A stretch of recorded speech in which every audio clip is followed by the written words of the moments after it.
We have Facebook, Instagram, X. What about Gander?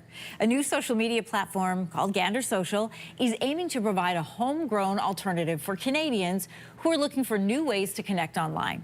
They've billed themselves as an alternative to the U.S. tech giants with a focus on data sovereignty and healthier online discussions. So for a closer look at what makes Gander a different kind of platform, we are joined this morning by Ben Waldman, founder of Gander Social. Welcome. Good morning. How are you? I'm doing great. Listen, Gander puts an emphasis, we know, on healthy online discussions and what you've called national digital sovereignty. How does it do that in practice? What is national data sovereignty?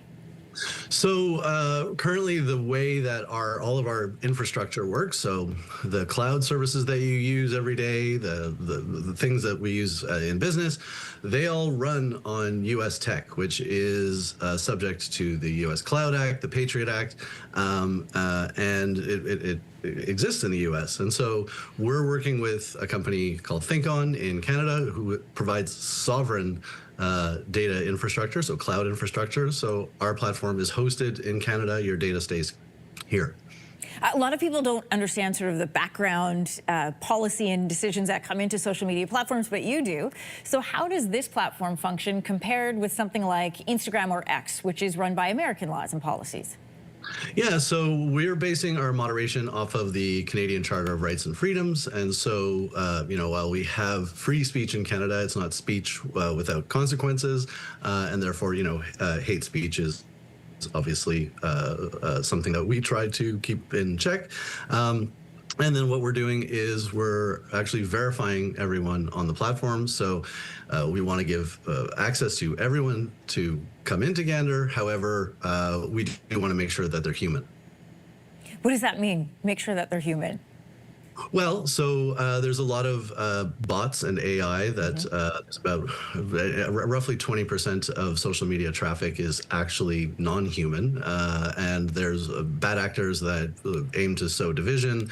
It can be a threat not only to our democracy, but as you've probably seen, there's a lot of division, a lot of arguing, a lot of hate that goes on, especially during like election periods and that kind of thing. And so we're hoping to mitigate that by actually ensuring people are actually people on the platform. You're supporting English, French, and Indigenous languages right out of the gate. What are your hopes behind doing this? Well, so for one, Canada is a multicultural country, and the topic of data sovereignty and digital sovereignty is a fairly new one, I think, for Canadians generally, so really just since the U.S. election. However, Indigenous populations, First Nations, have been talking about data sovereignty for a long time. I've been working with organizations for what must be about 10 years now, and that was the first time I had even heard of data sovereignty. And so we think that this is an opportunity to ensure that there's a representation across Canada in the app itself, but also to not just ensure our own, as a country, data sovereignty, but First Nations data sovereignty at the same time. So if people want to use it, then we would love to have a broader spectrum of people on there. If you're prioritizing healthy discussions, or what you describe as healthy discussion, over viral content, how are you going to stay competitive against other platforms? Well, so this is still Canada. We are, 30 million users of social media as compared to the mass that is the U.S. And what we're really aiming for is to make sure that we're ensuring healthy discussions in Canada. And I think there's a lot of people, we're hearing more and more that people are tired of being manipulated by algorithms, by the trolling and by all of these things. And so are we going to unseat Facebook? My hope is that we make better choices in Canada over anything else. Last question, because I'm so curious. Tell everybody where the name Gander came from. Really, I started working with an organization. We were doing rallies across Canada around the time that Trump was elected, and I had designed a goose as the logo for them as a favor. And I saw the logo on the screen. I was thinking about what I would call this social media platform.